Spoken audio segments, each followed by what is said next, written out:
va dire que la Société mathématique du Mali, elle a été créée il y a un peu longtemps, mais c'est à partir de 2018-2019 qu'on a commencé à la redynamiser et un premier bureau a été mis en place en 2022.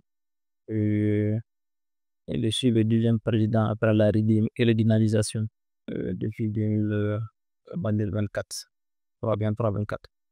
Donc l'objectif, c'est vraiment la vulgarisation des mathématiques, euh, démystifier les mathématiques, faire en sorte que le grand public puisse comprendre les mathématiques, et surtout au niveau des décideurs aussi, faire en sorte que les mathématiques soient mieux comprises.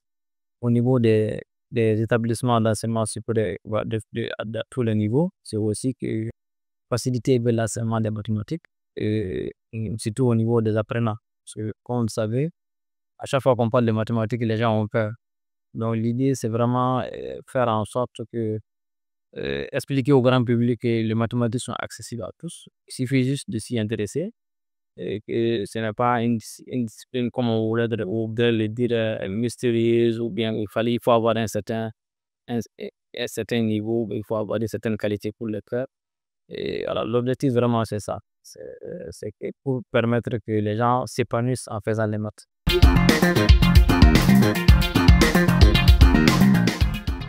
La journée internationale de mathématiques a été initiée par l'UNESCO lors de la 40e session générale, mais c'est l'initiative de l'Union mathématique internationale. Donc, mais les célébrations ont commencé en 2020.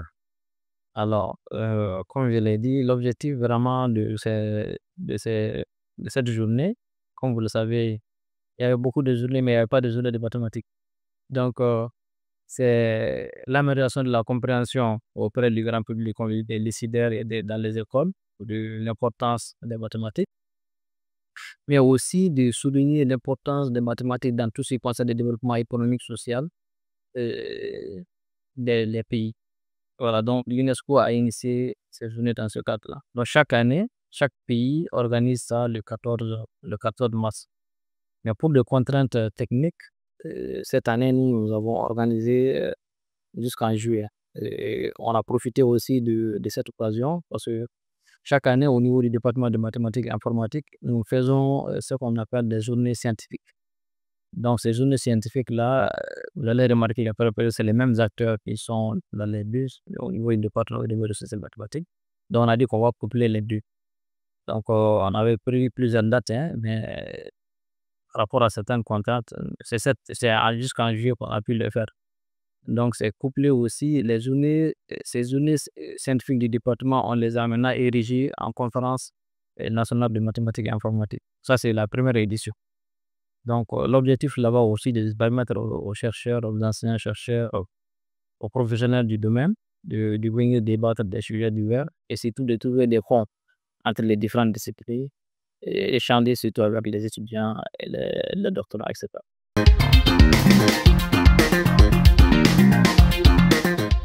Les conditions, en fait, elles sont assez délicates parce qu'en fait, il y a une situation globale du pays qui fait que tout est bon, sauf qu'il n'y a pas d'argent. Donc, du coup, en fait, pour organiser ces journées, on n'a pas un fonds comme ça et puis on n'a pas des bailleurs.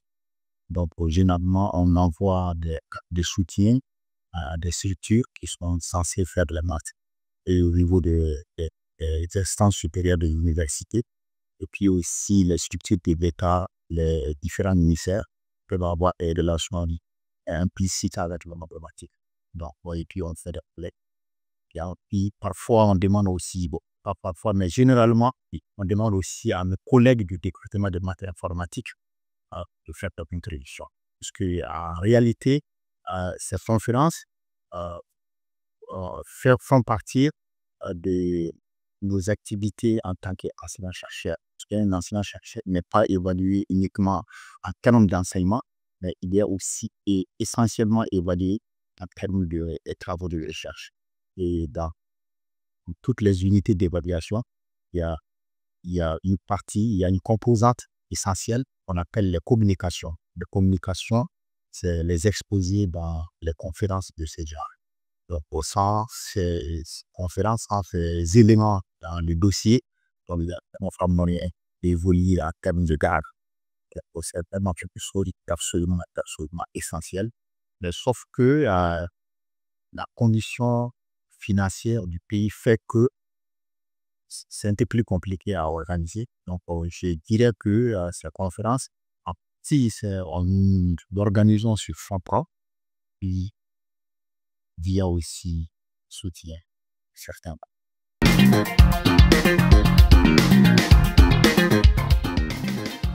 Ah oui, mais cela semble tellement évident que, en fait, on n'a pas besoin de chercher très très loin pour comprendre celui-là. Parce que si on regarde tout de suite à nos téléphones portables, qui est un objet assez courant, bon, on peut envoyer un message à un ami Mamadou, on dira, bon, Mamadou, où es-tu?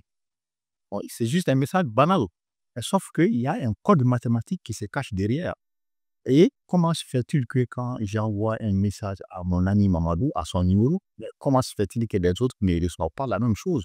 Il faut des méthodes de sécurité, il faut sécuriser les choses de sorte que le message, mais pour éviter que le message ne soit pas trop diffus, et qu'il ne faudra pas que le message puisse aller dans tous les sens. Donc, vous voyez un peu, il y a des mathématiques qui se cachent derrière ça.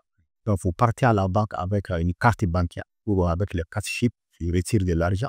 Vous voyez ce qu'il y a ici des maths qui se cachent derrière. Et puis, on prend aussi des numéros de recharge téléphoniques pour acheter des crédits Orange ou Malitel. Avant, avant les Orange Money tout, bon, il y avait des recharges, des records de recharge. Bon, on peut se poser la question, comment ces chiffres-là sont générés? Bon, c'est le code mathématique. Et vous voyez, les maths sont partout.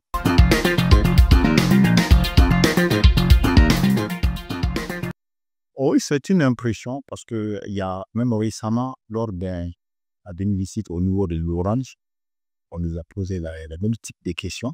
Bon, mais sauf que nous publions, et c'est très facile de voir que nous publions, il suffit d'aller dans n'importe quelle base de données liée aux maths, tu tapes le nom de n'importe qui du département de maths informatique, donc vous allez voir ces travaux, et vraiment c'est des travaux à échelle internationale.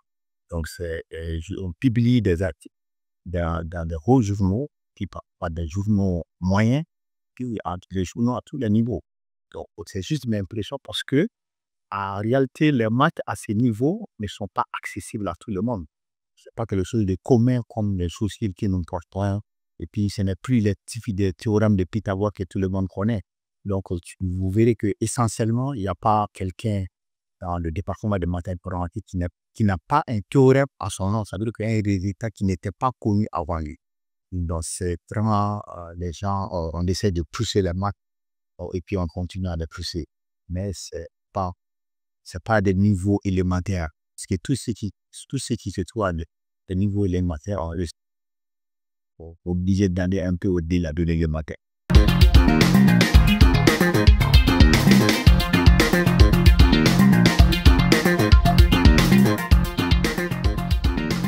Et les actions que nous menons, c'est pour d'abord, comme le professeur disait, c'est pour démystifier les mathématiques, montrer, valoriser les mathématiques, et en menant des activités, c'est-à-dire en aidant les enfants, les jeunes, parce que nous sommes au niveau de la base, les jeunes à utiliser les formules qu'ils ont en main, c'est-à-dire les outils, les patrons qu'on a pour les confectionner, pour des jeux mathématiques.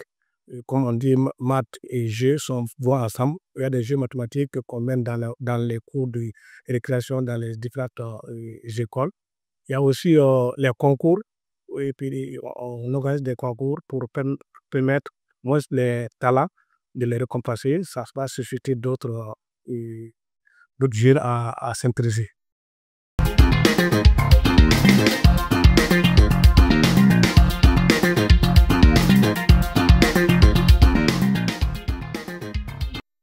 Oui, bon, on essaie quand même de le faire, et surtout pour aller dans ce sens, parce que nous, on n'a pas eu cette chance au moment où on était en classe, au moment où on était élève. Maintenant, avec les réformes, maintenant, même les sujets en classe, c'est des sujets de situations complexes. Des situations complexes c'est-à-dire des problèmes de la vie courante. Donc, on expose une notion à partir des situations de la vie courante et on demande aux jeunes apprenants, avec ces outils mathématiques de la classe, de résoudre le problème. Donc, ça incite les enfants à aller vers les maths. Ils vont comprendre que maths, ce n'est pas calcul seulement, c'est tout ce qui se passe autour de nous. C'est à partir des mathématiques qu'on parvient à les résoudre.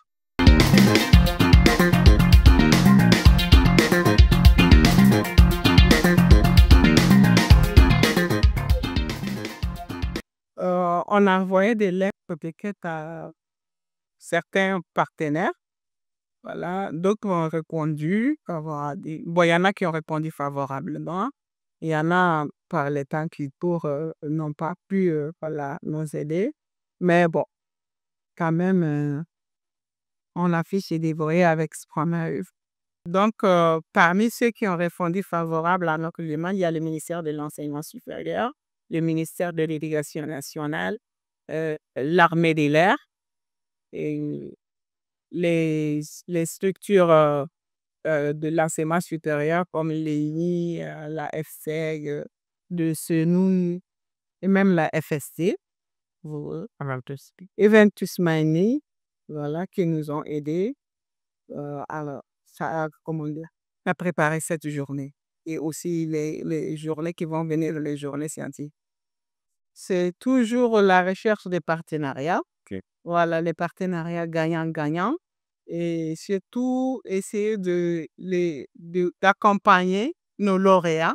Parce qu'il ne faut pas seulement s'arrêter au cadeau, à la célébration de la journée. Mais il faut les aider, les partenaires qui vont nous permettre de les aider dans leur cursus CAPLAN. Voilà, pour les études supérieures.